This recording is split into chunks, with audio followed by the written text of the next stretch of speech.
വളരെ സർഗശേഷി ഉണ്ടായിട്ടും ഏറെ തിളങ്ങാതെ പോയൊരു സംഗീത സംവിധായകനാണ് കണ്ണൂർ രാജൻ.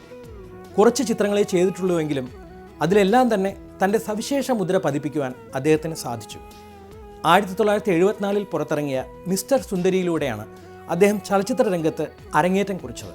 എന്നാൽ 1976 IV ശശി സംവിധാനം ചെയ്ത അഭിനന്ദനം എന്ന ചിത്രത്തിലെ ഗാനങ്ങളാണ് അദ്ദേഹത്തെ ശ്രദ്ധേയനാക്കിയത്.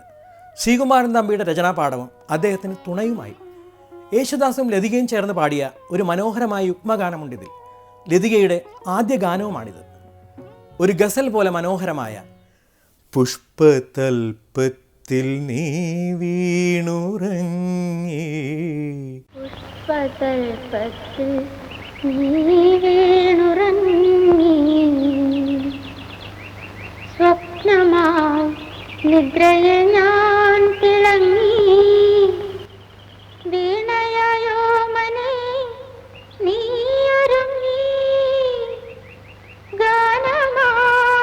നീയൊരുങ്ങി, ഗാനമായി നിന്നുള്ളിൽ ഞാനുറങ്ങി.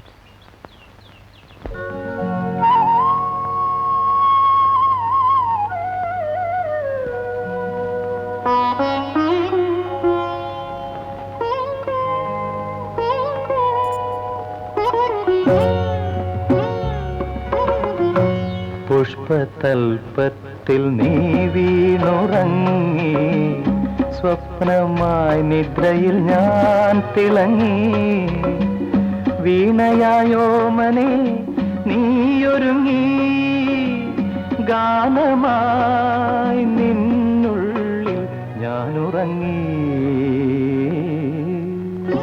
നിന്നുള്ളിൽ ഞാനുറങ്ങി. പുഷ്പതൽപത്തിൽ നീ വീണുറങ്ങി, സ്വപ്നമായി നിദ്രയിൽ ഞാൻ തിളങ്ങി, വീണയായോ മനെ നീയൊരുങ്ങി, ഗാനമായി നിന്നുള്ളിൽ ഞാനുറങ്ങി. പുഷ്പതൽപത്തിൽ നീ വീണുറങ്ങി.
വാസരസങ്കൽപ്പലോകത്തു കൺമണി, വാടാമലർ പൂക്കും വാടിയായി, വർണ്ണങ്ങൾ ചിന്തി നിന്മേനിയിലാടാൻ ഞാൻ വാസന തൂവും വസന്തമായി, ആരോരുമാരോരുമറിയാതെ പുഷ്പതൽപത്തിൽ നീ വീണുറങ്ങി.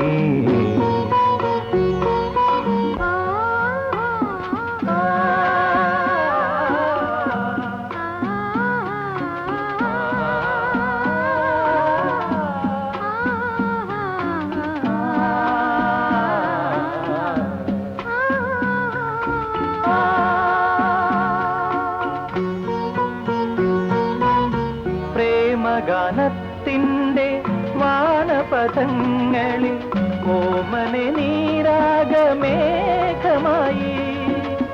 ആലജാസൂനമെന്നാത്മാവിൽ ചൂടുവാൻ ആരോമലേന ത്രിസന്ധ്യയായി, ആരോരുമാരോരുമറിയാതെ പുഷ്പതൽപത്തിൽ നീ വീണുറങ്ങി. സ്വപ്നമായി നിദ്രയിൽ ഞാൻ തിളങ്ങി, വീണയായോ മനെ ഒരുങ്ങി ഗാനമായി നിന്നുള്ളിൽ ഞാനുറങ്ങി. പുഷ്പതൽപ്പത്തിൽ നീ വീണുറങ്ങി. 1967 പുറത്തു വന്ന മിലൻ എന്ന ഹിന്ദി ചിത്രം തെലുങ്ക് സിനിമയായ മൂക മനസ്സുലുവിൻ്റെ റീമേക്കായിരുന്നു. പുനർജന്മമായിരുന്നു ഇതിവൃത്തം. സുനിൽ ദത്തും നൂതനും നായികന്മാർ. ചിത്രത്തിൻ്റെ ഗാനവിഭാഗം കൈകാര്യം ചെയ്തത് ലക്ഷ്മികാന്ത് പ്യാരേലാലും ആനന്ദ് ബക്ഷിയുമായിരുന്നു. സുനിൽ ദത്ത് നൂതന് പാട്ട് പഠിപ്പിച്ചു കൊടുക്കുന്ന സാവൻ കാ മഹീന ഇന്നും പ്രേക്ഷകർക്ക് പ്രിയപ്പെട്ട ഗാനമാണ്. ആ വർഷത്തെ മികച്ച സംഗീത സംവിധാനത്തിനുള്ള ഫിലിം ഫെയർ അവാർഡ് ലക്ഷ്മികാന്ത് പ്യാരേലാലിന് ലഭിക്കുകയും ചെയ്തു. മന്ദമായി തലോടുന്ന കാറ്റ് പോലെ മനോഹരമായ സാവൻ കാ മഹീന പവൻ കർ